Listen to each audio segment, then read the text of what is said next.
Hello friends, मैं हूं doctor नीलम मोक्षिलिंग जीरकपुर से और आज मैं आपको बताने जा रही हूं नार्सिसिस्टिक पर्सनैलिटी डिसऑर्डर।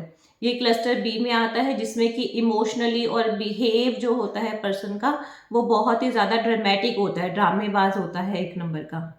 तो इसमें जो पर्सन होता है वो अपने आप को सबसे ऊपर और सबसे बड़ा समझता है, मतलब सुपीरियर समझता है अपने आप को। तो इसमें सुपीरियोरिटी और ग्रैंडियोसिटी जो है वो होती है। वो समझता है कि वो यूनिक है, मतलब सबसे अलग है, सबसे डिफरेंट है, सबसे ऊपर है।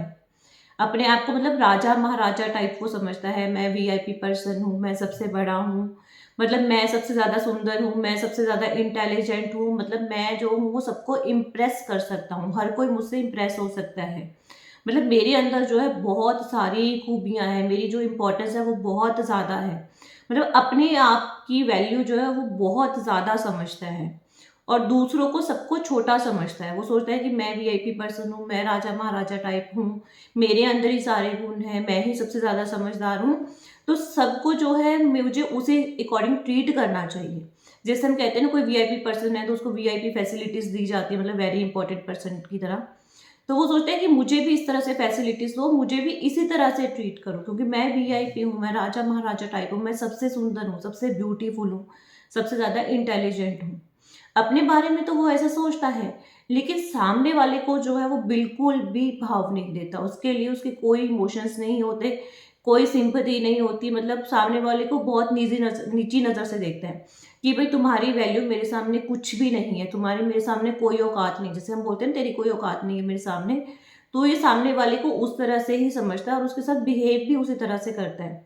अब नेचुरल सी बात है कि जब सामने वाले के साथ वो इस तरह से बिहेव करेगा तो सामने वाले को तो एम्बेरस फील होगी, अपने आप पे शेम फील होती है, अपने आप को इंसल्ट फील होती है।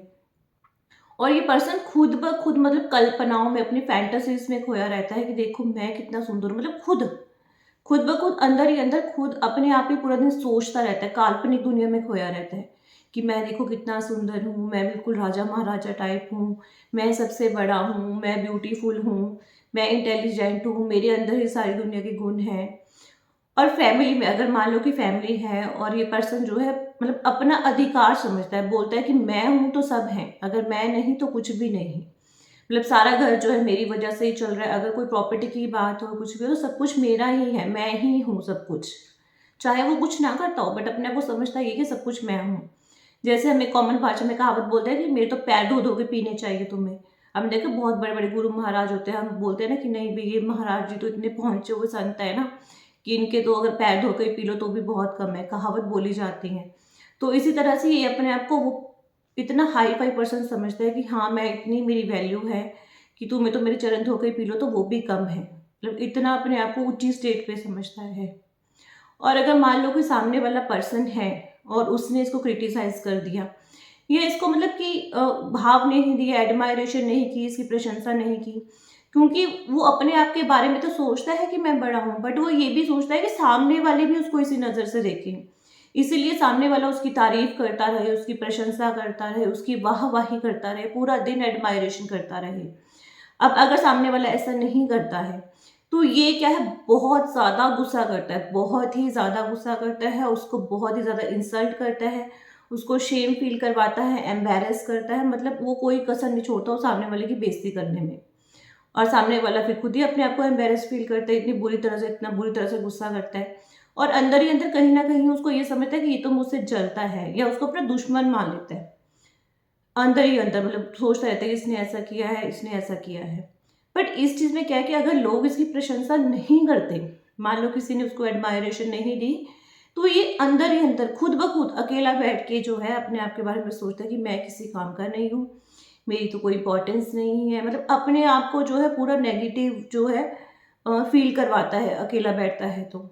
इसको अपने ऊपर ही शेम, मतलब अपने ऊपर ही शर्म आने लगती है। उसको लगता है मैं किसी काम का नहीं हूँ, अपनी ज़िंदगी उसको बोझ लगना शुरू हो जाती है। उसको लगता है मेरी इंसल्ट हो गई है। और कई बार क्या करते हैं, इसलिए पर्सन जो है वो एडिक्शन उसको हो जाती है। मतलब या तो वो कोई अल्कोहल लेना यूज़ कर देता है या कोई दूसरे सब्सटेंस लेना यूज़ कर देता है। और अगर पीपल मतलब लोग इसको एडमायर नहीं करते, इसकी वाह या प्रशंसा नहीं करते, तो वो उसको इतना ज़्यादा नेगेटिवली लेता है, इतना ज़्यादा मतलब डीपली उसमें सोचने लग जाता है कि इवन तक वो सुसाइड तक कर लेता है। उसको मतलब अपने ऊपर इतनी ज़्यादा शर्म, इतनी ज़्यादा गिल्ट फील होती है कि लोग मेरी वाहवाही नहीं कर रहे, मैं किसी काम का नहीं, मेरी ज़िंदगी मेरे लिए बोझ है। तो इवन तक सुसाइड भी कर लेते हैं। तो बट कुछ लोग क्या करते हैं कि इसको एक मोटिवेशन की तरह लेते हैं कि हाँ, हमारा उनके अंदर फीलिंग है सुपीरियोरिटी की, ग्रैंडियोसिटी की, तो वो इसको मोटिवेशन की तरह लेते हैं। वो अपने स्किल्स को, अपने इंटेलिजेंस को, मतलब एक गोल को तय करते हैं कि हाँ, हमें इसको पाना है, ताकि हम, हमारी जो वैल्यू है वो सुपीरियोरिटी और ग्रैंडियोसिटी, वहाँ तक हम पहुँच सकें। तो ऐसे लोग इसको एक मोटिवेशन की तरह लेते हैं, तो उनकी लाइफ जो है सक्सेसफुल हो जाती है ना, सफल जिसको कहते हैं कि हाँ भी सफलता जो है उसको मिल गई है। देन लोग उसको सुपीरियर मानते हैं। ये तो हो गया एक रीज़न। सेकेंड में क्या होता है कि कुछ लोग क्या करते हैं कि अगर उनको लगता है कि हाँ, अभी मैंने ये वाला अगर काम किया और बाय चांस मैं ये काम नहीं कर पाया या मुझे फेलियर हुआ, मतलब मैं फेल हो गया इस काम को करने के लिए, तो उसको शेम फील होगी, लोग उसकी इंसल्ट करेंगे, लोग उसको एडमायर तो करेंगे नहीं, है ना? तो इसलिए वो काम करता ही नहीं, जिसमें उसको लगता है कि नहीं यार, मेरी तो शेम हो जाएगी, लोग मुझे एडमायरेशन नहीं देंगे, मेरी प्रशंसा नहीं करेंगे, तो वो काम ही नहीं करता इसलिए। तो इसलिए क्या होता है कि वो सक्सेसफुल हो ही नहीं पाता, क्योंकि उसने अपने मन में डर बिठा रखा है कि हाँ भाई, लोग मुझे हवा ही नहीं करेंगे, मैं इंफीरियर हो जाऊँगा, लोगों के सामने मुझे नीचा होना पड़ेगा, तो वो उस काम को करता ही नहीं। और एक होते हैं कि उनके पल्ले कुछ नहीं है, मतलब उनमें कोई भी ऐसी बात नहीं है कि लोग उनको सुपीरियर बोले या बोले कि हाँ भाई आप तो बड़े हो, या उनको कोई वीआईपी फैसिलिटी दें। लेकिन वो मतलब इतना गुस्सा, इतना एंगर शो करते हैं, इमोशनली ऐसा ड्रामा करते हैं ना, मतलब ऐसी बातें करेंगे कि ऐसे लगेगा कि ये इंसान तो बहुत कुछ कर सकता है, लेकिन इसकी बेचारे की सिचुएशन ऐसी है, इसलिए मजबूरी में ये नहीं कर रहा।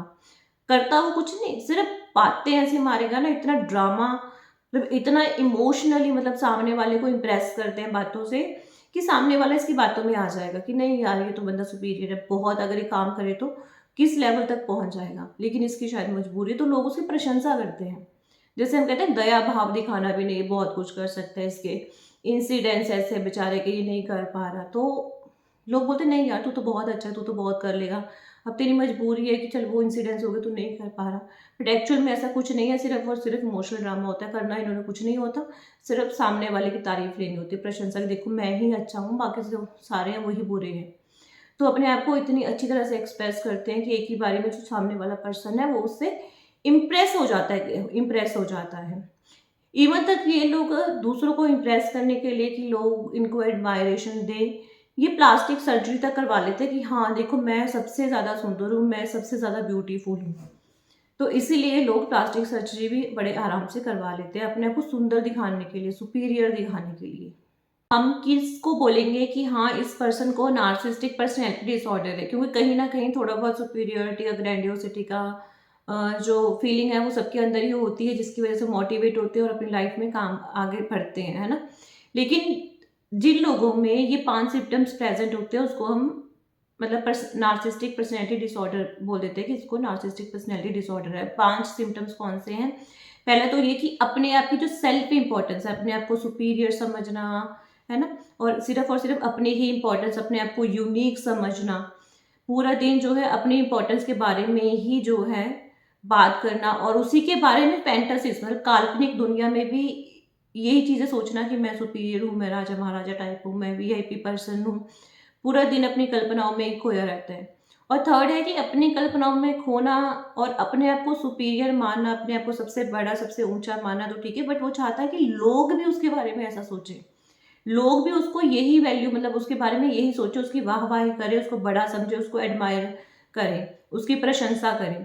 अगर लोग ऐसा नहीं करते हैं तो वो उसको एक मतलब, क्योंकि उस वो क्या होता है, बहुत ज़्यादा हाइपर सेंसिटिव होता है, कोई उसको क्रिटिसाइज कर दे, कोई उसकी प्रशंसा ना करे तो बहुत ज़्यादा गुस्से में रिएक्ट करता है, बहुत ज़्यादा वॉयलेंट हो जाता है। इवन तक सामने वाले से क्या है, रिवेंज लेने की कोशिश करता है कि हाँ, इसने मेरे बारे में ऐसे बोला, ये तो मुझसे जलता है, जबकि वो खुद जेलस होता है उसको लेकर, लेकिन वो सोचता है कि वो जो है मेरे लिए मतलब जेलस फील कर रहा है, उसको मुझसे जलन हो रही है, जबकि ये होता तो खुद है कि ये खुद जेलस फील करता है उससे। और ऊपर से सामने से ऐसा ड्रामा करेगा, मतलब जैसे बहुत प्यार से बात करेगा, बहुत विनम्रता से बात करेगा, पोलाइटली बात करेगा, बट अंदर ही अंदर जो है वो सामने वाले के बारे में कुछ और सोचता है, लेकिन ऊपर से जो दिखावा कुछ और करता है। अपने फ़ायदे के लिए वो दूसरों का इस्तेमाल करता है। उसको लगता है कि अगर मेरा जो ये स्टेटस है सुपीरियर होने का या बड़ा होने का, इसके लिए मुझे किसी का इस्तेमाल भी करना पड़े तो वो उसका इस्तेमाल भी करता है। जबकि सामने वाले की फीलिंग की उसकी नज़र में कोई वैल्यू नहीं, उसकी नज़र में कोई औकात नहीं। उसको लगता है सामने वाला जो है उसका स्टैंडर्ड इतना नहीं है कि वो मुझसे बात भी कर सके, मेरे सामने खड़ा भी हो सके। उसको लगता है कि जो हाई स्टैंडर्ड के लोग हैं या हाई स्टेटस के लोग होते हैं, मतलब उससे बड़े लोग हैं जिनको वो हाई समझता है, कि वही लोग इस काबिल है जो कि मुझे समझ सके। ये जो बाकी लोग हैं वो सब जो है लो स्टैंडर्ड के हैं, वो मेरे सामने खड़े होने लायक भी नहीं, बात करना तो बहुत दूर की बात। मतलब इतना ज़्यादा मतलब सामने वाले पर्सन को इंसल्ट फील करवाता है कि सामने वाला बंदा बहुत ही ज़्यादा शर्म फील करता है, शेम फील करता है, बहुत ही ज़्यादा इंसल्टेड फील करता है। और ये करवाता भी है सामने वाले पर्सन को, क्योंकि अपने आप को ही सुपीरियर समझता है, अपने आप को राजा महाराजा समझता है, अपने आप को सबसे बड़ा समझता है। अब जैसे मैंने बताया कि अधिकार, इसको लगता है कि सब कुछ मेरा है। जैसे फैमिली में लगा लो, चाहे ऑफिस में लगा लो, चाहे जॉब में, वहाँ कहीं पर भी जाता है ना, इसको लगता है कि बस मैं हूँ तो सब कुछ है। सारा काम जो है मैं ही करता हूँ, अगर मैं नहीं होता तो कुछ भी नहीं कर होता। तो सबसे ज़्यादा जो अधिकार है ना, पावर है, वो सिर्फ़ और सिर्फ़ मेरी है। तो तुम सिर्फ़ और सिर्फ़ मुझे ही पूछो। मतलब यूँ कह सकते हो कि अपनी सुपीरियर मतलब अपनी इमेज को लेकर इसमें बहुत ज़्यादा मतलब कि घमंड, जैसे हम कहते हैं, घमंड से भी ज़्यादा जो हम कह सकते हैं कि अपनी इमेज को लेके उसको इतना ज़्यादा घमंड होता है। हालाँकि ऐसा नहीं है कि उसके पास सच में वो सब कुछ है, नहीं है, उसके पास कुछ भी नहीं है, कुछ लोगों में तो कुछ भी नहीं है। कुछ तो इसको मोटिवेशन की तरह लेते हैं, एक सक्सेसफुल लाइफ़ जो है उनको मिलती है, पर कुछ जो है उनके पास कुछ भी नहीं, लेकिन सिर्फ़ और सिर्फ़ अपने माइंड में एक गलत सोच बना रखी है, अपने आप को सुपीरियर समझते हैं, सामने वाले को कुछ समझते नहीं। तो सामने वाले से बात इतनी बुरी तरह बात करते हैं कि सामने वाले को जो है बहुत ही ज़्यादा इंसल्ट फील होती है, बहुत ही ज़्यादा शेम फील होती है। तो नेचुरल सी बात है, सामने वाला क्या करेगा, इससे तो कभी बात करने की ज़रूरत ही नहीं है, अपने आप को पता नहीं क्या समझता है। तो लोग उससे दूर होना शुरू कर देंगे, उससे बात ही नहीं करेंगे, है ना? तो मतलब अगर ये वाले सिम्पटम्स होते हैं, क्योंकि ये सिम्पटम्स जो होते हैं मतलब पर्सन की ये जो सोच होती है, ये बहुत ही ज़्यादा पक्की होती है, मजबूत होती है, मतलब वो उसको आप चेंज नहीं कर सकते। उसने अपनी इमेज ही ऐसी बना रखी है, अपना थॉट जो है वो ऐसा बना रखा है, अपना इमोशंस कह लो, अपना बिहेव इस तरह से बना रखे हैं कि उसको नहीं लगता कि वो कुछ भी गलत कर रहा है। वो तो सोचता है कि मैं बिल्कुल ठीक हूँ, लेकिन उसके इस बिहेव की वजह से जो है उसके पर्सनल लाइफ के ऊपर बहुत बुरा इफ़ेक्ट पड़ता है, उसकी जो सोशल लाइफ है, जो ऑक्यूपेशनल लाइफ है, जो बिज़नेस लाइफ है, मतलब बहुत बड़ा इम्पैक्ट जो है उसकी लाइफ के ऊपर आता है। और ये पर्सन क्या करता है अंदर ही अंदर जो है मतलब कि, क्योंकि लोग अगर एडमायर नहीं करते तो अंदर ही अंदर डिप्रेशन और दूसरे जो साइकोलॉजिकल प्रॉब्लम्स है उसका शिकार हो जाता है। और एडिक्शन जो है वो होना स्टार्ट हो जाती है, कुछ लोग तो सुसाइड भी कर लेते हैं, इतनी ज़्यादा नेगेटिविटी हो जाती है इनके अंदर कि सुसाइड भी 2 मिनट में कर लेते हैं, 1 सेकंड लगाते हैं सुसाइड करने में। तो ये थी मेरी कोशिश नार्सिसिस्टिक पर्सनैलिटी डिसऑर्डर के बारे में, जो कि क्लस्टर बी में आता है। क्लस्टर बी में वो वाले पर्सनैलिटी डिसऑर्डर्स आते हैं जिसमें कि पर्सन जो है इमोशनली और बिहेव जो उसका होता है, व्यवहार, वो बहुत ही ज़्यादा ड्रामेटिकली होता है, ड्रामेबाज होता है एक नंबर का।